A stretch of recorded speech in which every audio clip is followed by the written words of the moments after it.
Hello friends, నేను రాజు గారు. Megastar Chiranjeevi గారి గొప్పతనం ఏంటంటే ఆయనను అసందర్భంగా, ఆయన ఇన్వాల్వ్మెంట్ లేకున్నా, ఆయన తప్పిదం లేకున్నా కావాలని కొంతమంది చిరంజీవి గారిని పనిగట్టుకొని ఆయనపై ఏవేవో మాటలు మాట్లాడుతూ ఉంటారు.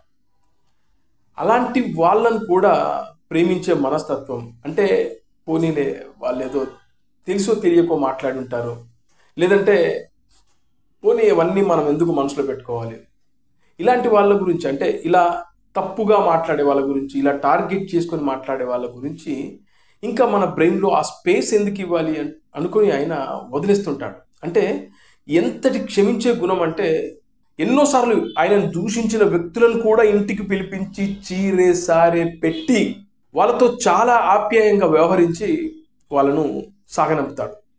ఉదాహరణ మీ అందరికీ తెలుసు, రోజా ఎలాంటి కామెంట్లు చేసిందో మనందరం చూడలేదా?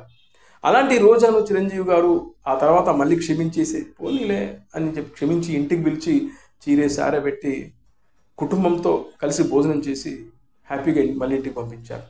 అలాంటి గొప్ప మనసు, అత్యున్నతమైనటువంటి క్యారెక్టర్ మెగాస్టార్ చిరంజీవి గారిది.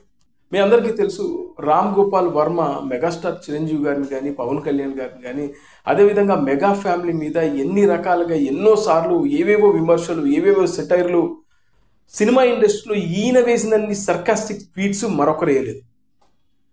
అలాంటి రామ్ గోపాల్ వర్మ ఇవాళ చిరంజీవి గారికి క్షమాపణ చెప్పారు. ఇప్పుడు ఎందుకంటే శివ సినిమా రిలీజ్ అవుతుంది, ఆ సినిమాను డిజిటలైజ్ చేశారు. ఆ రోజుల్లో శివ ఎంత పెద్ద సంచలనమో మన అందరికీ తెలుసు. రామ్ గోపాల్ వర్మ అనే ఒక డైరెక్టర్ పేరు దేశవ్యాప్తంగా మార్మోగింది ఈ శివ సినిమాతో. అలా ఈ సినిమా రిలీజ్ మూమెంట్లో చిరంజీవి గారు ఈ సినిమా గురించి చాలా గొప్పగా మాట్లాడారు. ఎంత గొప్పగా అంటే రామ్ గోపాల్ వర్మ కూడా అయ్యా మీ మంచితనానికి నేను సాష్టాంగ నమస్కారాలు చేస్తున్నాను అంటూ ఆయన ట్వీట్ చేసేంత అద్భుతంగా గొప్పగా చిరంజీవి గారు మాట్లాడారు. ఒకసారి ఆ వీడియో నేను ప్లే చేస్తాను, చూడండి. శివ చూసిన తర్వాత నేను పూర్తిగా ఆశ్చర్యపోయాను. అది సినిమా కాదు, విప్లవం, ఒక ట్రెండ్ సెట్. తెలుగు సినిమాకు కొత్త నిర్వచనం చెప్పి కొత్త ఒరవడికి నాంది పలికిన సినిమా శివ. అండ్ ఇప్పటికీ మర్చిపోలేను ఒక షార్ట్, కల్ట్ షార్ట్ అనుకోవచ్చు మనం, ఆ సైకిల్ చైన్ సీన్ ఇప్పటికీ మనసులో అది నిలిచిపోయింది. ఎందుకంటే నేటి యువతరానికి, ఈ నేటి జెన్జీకి ఈ సినిమా గురించి తెలుసుకోవాలి అంటే అప్పట్లోనే ఇది వెరీ మచ్ కాంటెంపరీ ఫిలిం గా ఎలా తీశారు అని. Really it is a timeless film. మనం ముఖ్యంగా మాట్లాడుకోవాల్సిన వ్యక్తి రామ్ గోపాల్ వర్మ. ఆయన విజన్, ఆ camera angles, light and sound projection, దాని ప్రెజెంటేషన్ అన్ని అద్భుతంగా కొత్తగా అనిపించాయి. అప్పట్లో వావ్ అనిపించింది. ఆ రోజే నాకు అనిపించింది ఈ యువ దర్శకుడు తెలుగు సినిమా భవిష్యత్ అని. Heads off to Ram Gopal Varma. Shiva cinema గురించి ఎంత గొప్పగా, ఎంత అద్భుతంగా మాట్లాడారు. ముఖ్యంగా రామ్ గోపాల్ వర్మ గురించి చాలా చక్కగా, చాలా అద్భుతంగా మాట్లాడారు. ఈ యువ దర్శకుడు తెలుగు సినిమాకు భవిష్యత్ అని చెప్పి చిరంజీవి గారు మాట్లాడారు. అలా చిరంజీవి గారు తెలుగు సినిమా ఇండస్ట్రీలోని ఏ దర్శకుడైనా అద్భుతమైన హిట్ కొడితే, బాగా తీస్తే అతన్ని ఇంటికి పిలిపించుకొని ఆయనతో మాట్లాడి అదేవిధంగా ఆయనను ప్రోత్సహిస్తూ ఎంకరేజ్ చేసే వ్యక్తి చిరంజీవి గారు. అదేవిధంగా నటీనటులను కూడా, చిన్న చిన్న సినిమాలు తీసి సక్సెస్ అయిన నటీనటులను కూడా ఇంటికి పిలిపించుకొని వాళ్ళతో మాట్లాడి ఆ సినిమాను మరో రకంగా ప్రమోట్ చేసే వ్యక్తి చిరంజీవి గారు. అంత గొప్ప మనసున్నాడు కాబట్టి ఇప్పటికీ 70 ఏళ్ళ వయసులో కూడా ఇంకా ఒక 35-40 ఏళ్ళ వ్యక్తిలాగా చాలా చక్కగా, అందంగా కనపడతాడు చిరంజీవి గారు.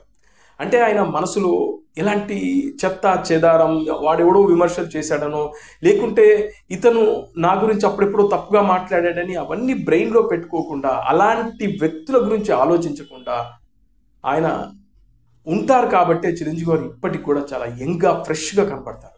రామ్ గోపాల్ వర్మ ఎన్నోసార్లు చిరంజీవి గారిపై విమర్శలు చేశారు, మెగా ఫ్యామిలీపై విమర్శలు చేశారు.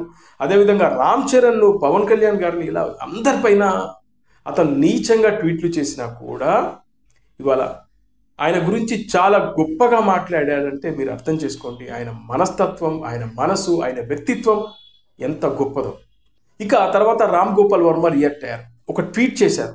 చిరంజీవి గారు చాలా థ్యాంక్స్, నన్ను క్షమించండి, నేను ఏవేవో మాట్లాడేశాను, అయినా కూడా మీరు అవేవి మనసులో పెట్టుకోకుండా నా సినిమా గురించి ప్రమోట్ చేసినందుకు, నా సినిమా గురించి, నా గురించి చాలా గొప్పగా మాట్లాడినందుకు, నిజంగా మమ్మల్ని విష్ చేసినందుకు మరొక్కసారి థ్యాంక్స్ చెప్తూ నన్ను మరోసారి క్షమించండి చిరంజీవి గారు అంటూ ఆయన ట్వీట్ చేయడం కూడా జరిగింది.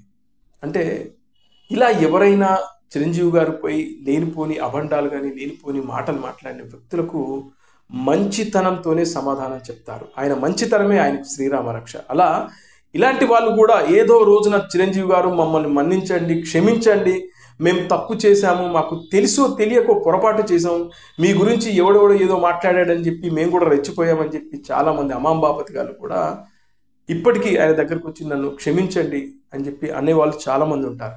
అలా చూస్తే మీకు చిన్ని కృష్ణ అని ఒక డైరెక్టర్ తెలుసు, రచయిత కమ్ డైరెక్టర్, ఇంద్రా సినిమాకి రైటర్గా పనిచేశారు.